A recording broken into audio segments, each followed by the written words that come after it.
Hey guys, Nux here, back in with Wakfu, whatever you want to call it, off the popular continuation to the popular series game Dofus, not Doofus, Dofus.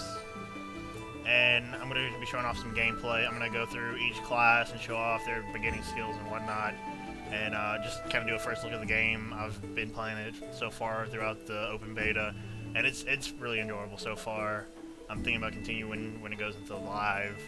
And I'm just going to go and show off this first class real quick, the shield. Let's just do the female. Let's just go and do the female.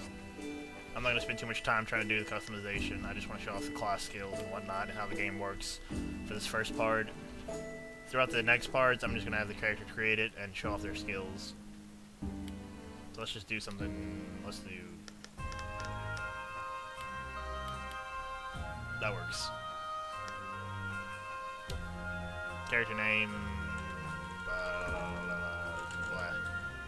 not too important right now. It's already been taken. Wow. Let's see.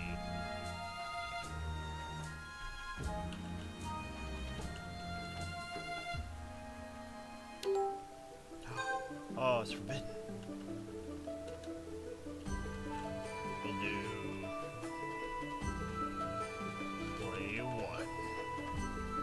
now.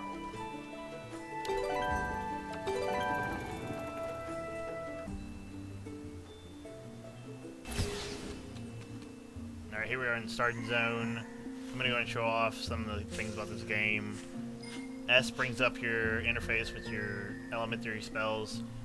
Every character in every class has 3 elements that they control. It's either water, fire, earth, or air. And you also get specialty skills.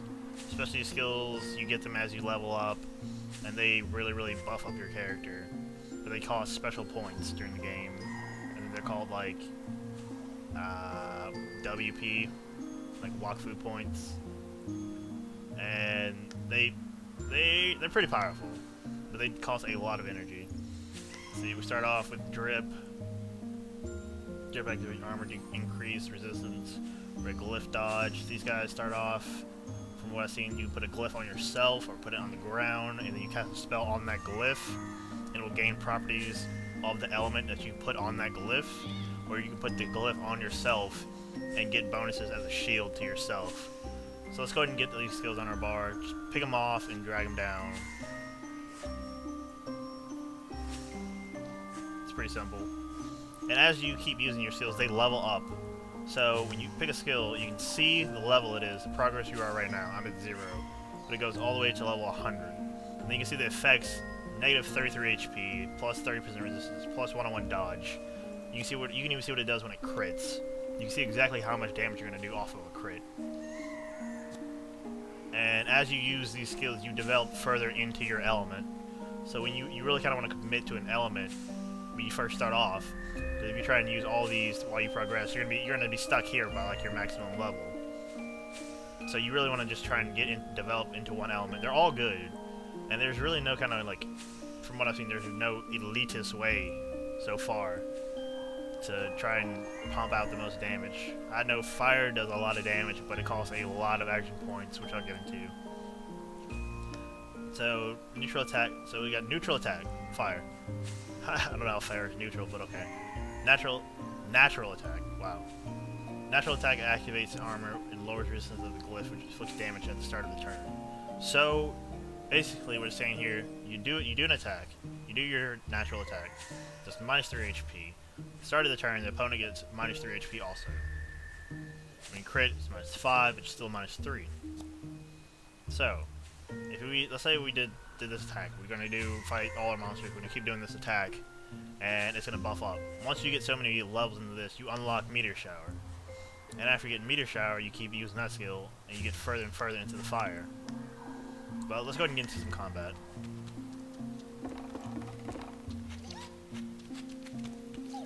This little guy's being trapped up here by this cat, so let's go ahead and take care of this. Now, see, here's the interactive battle system. You see how the cat was already a part of the environment. When I click on to attack the cat, it brings in, and we're locked into this hub of these squares. We can't exit these squares because we're locked in battle with this cat right now. So when you want to start your battle and you're ready to fight, get ready to fight, hit the button here. And then bring down one of your skills. You can either use a number pad or whatever. Or you can just click on them. You can click on the fire attack and we're going to use that.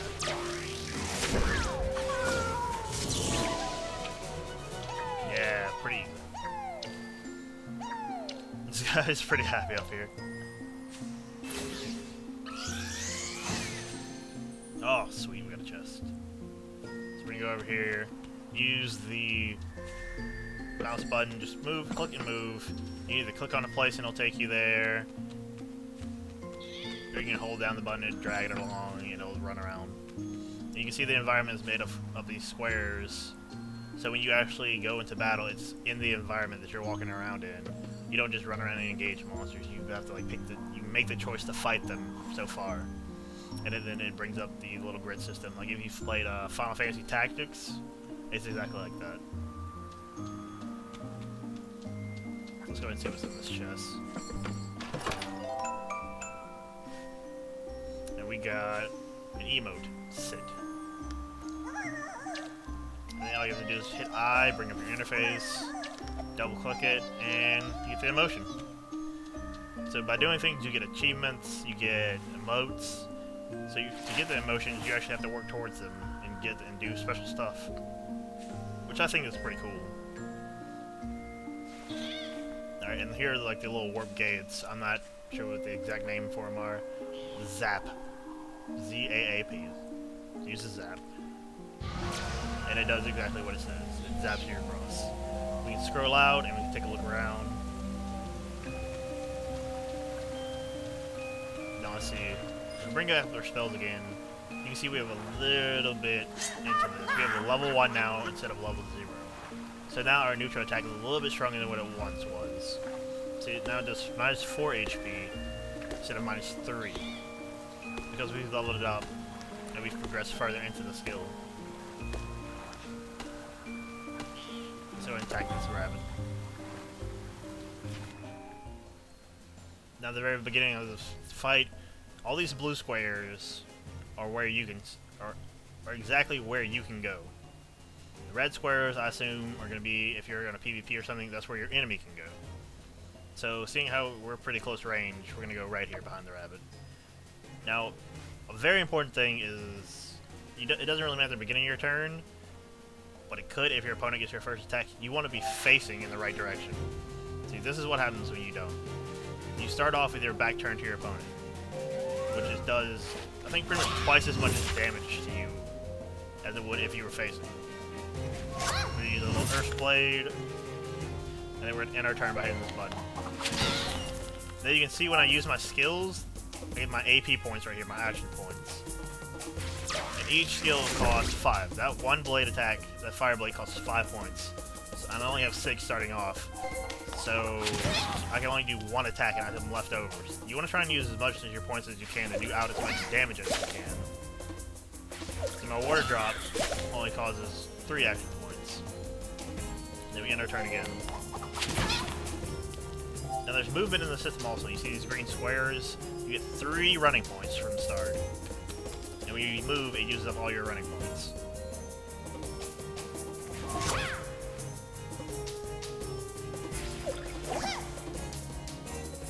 Turn.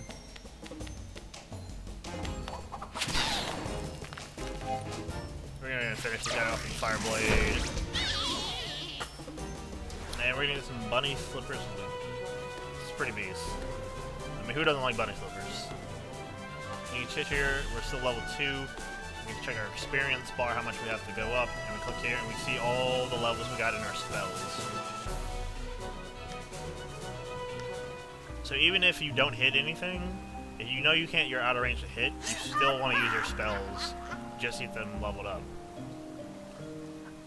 Let's do another fight. Alright, at the very beginning, we can go over here. And then press this 4 coordinate right here, up, down, left, right, will change the direction of your character. Another system is this bar over here on the side. The faster you use your turn, the more this gauge builds up, and you're building up towards a bonus. That bonus is like double movement movement, 3 more action points. It can be anything. It can be double run speed. Like you can run twice as far in 1 turn. It can be a number of things. Let's go ahead and try and use our glyph. So we're going to put that on the ground. And we're going to end our turn.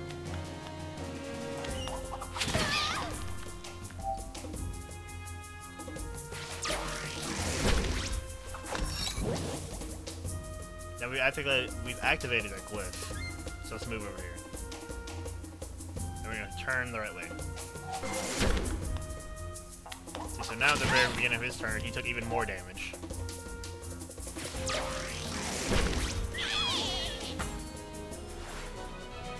Oh yeah, we got a necklace. Now let's try... Let's fight you, buddy. Call me a bunny rabbit. There's also another system in place where you see at the edges, where the darkness is, that's an out-of-bounds area. Now there are also like push and pull mechanics to the game. If I'm able to push this little rabbit out of here and put him against a wall, or if I can put him against one of these blocks, he'll take double damage. He'll take twice as much damage as he normally would from being put out of place.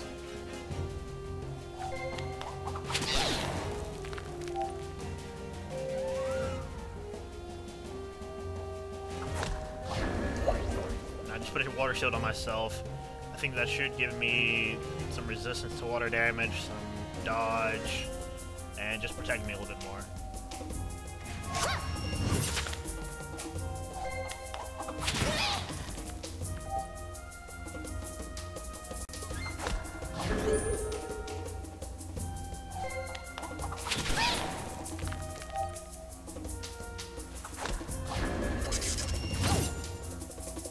You can also put glyphs on enemies. So you just have to learn how to use the system and figure out what's best to do, when to do it.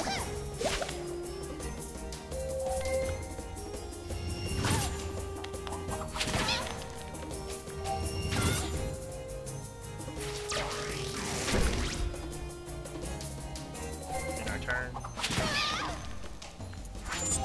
Here's the bonus system. You get plus 50% final resistance or 10% more damage. That's from this bar on the side building up. So next time we do an attack, it's going to do 10% more damage. So it used to do 4, now it's 5, just because of that one bonus. And we can move over here, face the right way, and end our turn. The AI is pretty smart, because instead of attacking you from the front, they'll come attack you from the side. If you can't attack from the front, at least try and attack from the side.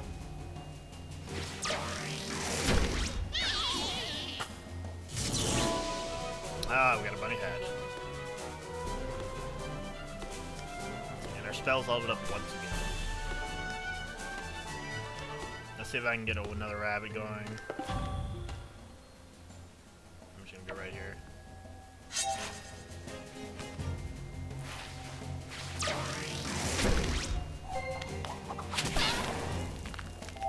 So you kind of want to do your turns as fast as you can.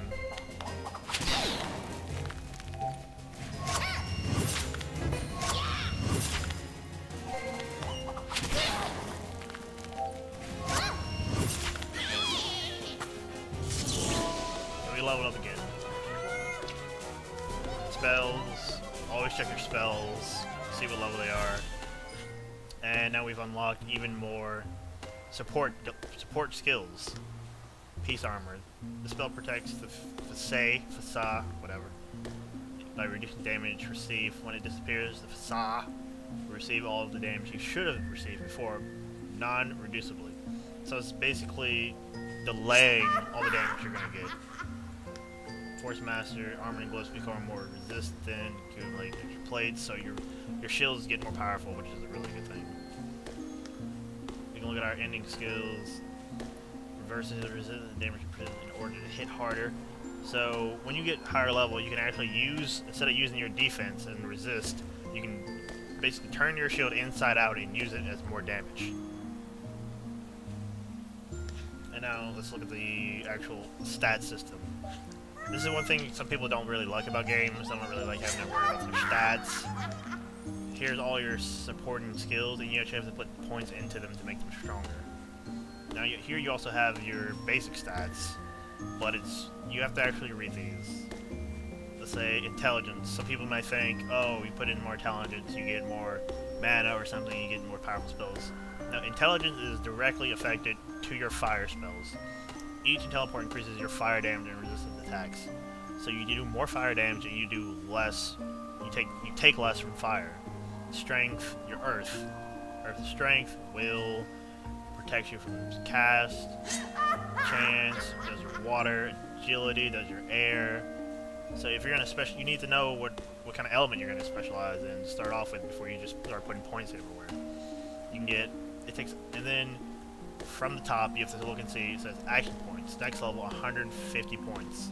I currently only have 10.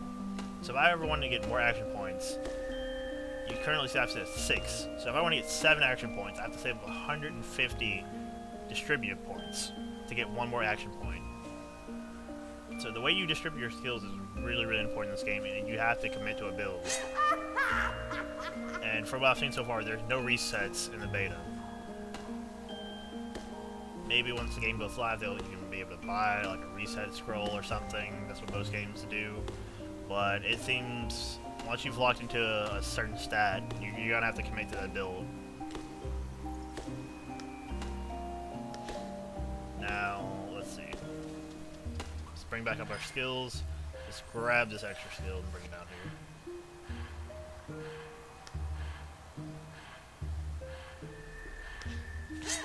We're gonna go over to this crazy lady. She's trying to chop down this tree. What's her name? Crazy Lumberjane. And the first time I did this, she is no one to mess with, guys.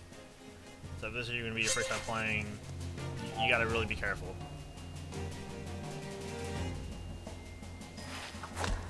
We're gonna put that down there, and we're gonna move right over here.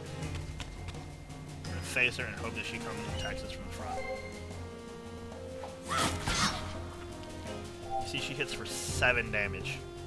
7 damage. The Revenants didn't even hit anywhere near this hard. We're gonna attack her and activate the glyph up under her. And then we're gonna move over here. So that way she takes even more damage.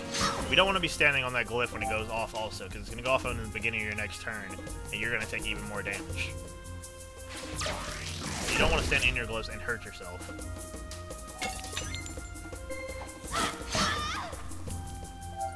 So that's a little extra way to kind of put out more damage.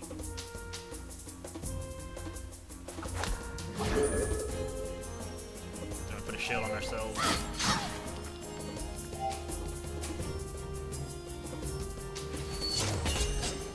Body armor. What you know about that body armor? It hit me for 7, but I didn't actually take 7 damage.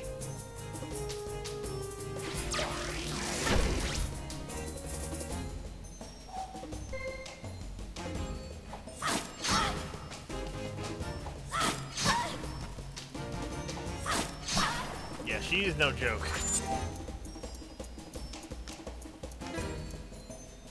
Let's see, how much HP? She has 11 HP left. I think she's gonna kill us. She's probably gonna kill us, guys.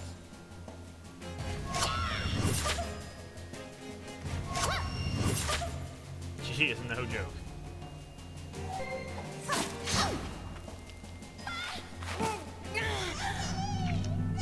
Oh no! Oh. Thanks for watching, guys.